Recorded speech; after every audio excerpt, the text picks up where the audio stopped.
Hello everyone, and welcome back to our journey through the book of Genesis. Today we're diving into one of the most pivotal chapters in the entire Bible, Genesis chapter 15. This is where things get incredibly real for Abram, and we witness a foundational moment that shapes the rest of biblical history. So, grab your Bible, a notebook, and let's get ready to explore this amazing passage together. Last time we saw Abram, he was returning from a heroic rescue of his nephew Lot, having defeated a coalition of kings. He's just had this powerful encounter with Melchizedek, the king of Salem. You might think Abram is feeling on top of the world, but chapter 15 opens on a surprisingly different note. It says, "After these things, the word of the Lord came to Abram in a vision." And what's the first thing God says? "Do not be afraid, Abram. I am your shield, your very great reward." This is fascinating. Why would God need to tell Abram not to be afraid? He just won a major military victory. This tells us something profound about the human heart. Outward success doesn't always quiet our inner fears. Perhaps Abram was afraid of retaliation from the kings he defeated. Or maybe, despite his victory, he was feeling a deeper, more existential emptiness.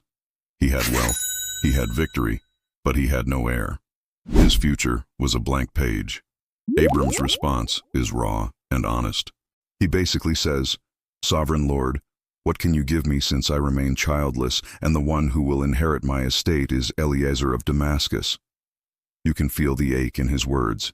He's saying, "God, all these blessings are wonderful, but what's the point if I have no one to pass them on to? My legacy ends with a servant." This isn't a complaint, it's a lament. It's the cry of a heart longing for the fulfillment of a promise. And it's a beautiful example for us. We can bring our honest doubts and deepest longings to God. He's not afraid of our questions. God's response is immediate and definitive. "This man will not be your heir, but a son who is your own flesh and blood will be your heir." God doesn't just dismiss Abram's concern. He addresses it head-on with a concrete personal promise. It won't be a servant. It won't be an adopted son in the conventional sense, but a child from his own body. And then God does something spectacular. He takes Abram outside. Imagine the scene. The vast, dark desert sky, completely free of light pollution. The stars would have been breathtaking, like a carpet of diamonds. God tells him, "Look up at the heavens and count the stars, if indeed you can count them." Then he says, "So shall your offspring be." This is more than just a promise of a lot of descendants. God is using the physical, visible creation to illustrate an uncountable spiritual reality. He's shifting Abram's focus from his present emptiness to an unimaginably full future. He's asking Abram to look beyond his circumstances and fix his eyes on the power and faithfulness of the Creator of those very stars. And here we come to one of the most important verses in the entire Bible. Genesis 15 verse 6. Abram believed the Lord, and he credited it to him as righteousness. Pause and let that sink in. Abram's righteousness, his right standing with God, didn't come from his good deeds, his military victory, or his obedience. It came from one thing: belief, faith. He heard the promise of God, a promise that seemed utterly impossible from a human perspective, and he chose to trust it. This is the bedrock of the gospel. The Apostle Paul quotes this very verse in Romans and Galatians to explain that we are made right with God, not by our works, but by faith in his promises, fulfilled in Jesus Christ. But Abram, being human like us, needs a bit more reassurance. He asks, "Sovereign Lord, how can I know that I will gain possession of it?" He's essentially asking for a sign, for some kind of tangible confirmation of this incredible promise of land and legacy. God's response is not a rebuke. Instead, he invites Abram into a solemn, ancient ceremony. This is the covenant-cutting ritual. God instructs Abram to bring a heifer, a goat, and a ram, each 3 years old, along with a dove and a young pigeon. Abram cuts the larger animals in two and arranges the halves opposite each other. In the ancient world, this was how you made the most serious contract imaginable. The two parties would walk between the pieces, essentially saying, "If I break this covenant, may what happened to these animals happen to me." It was a life and death oath.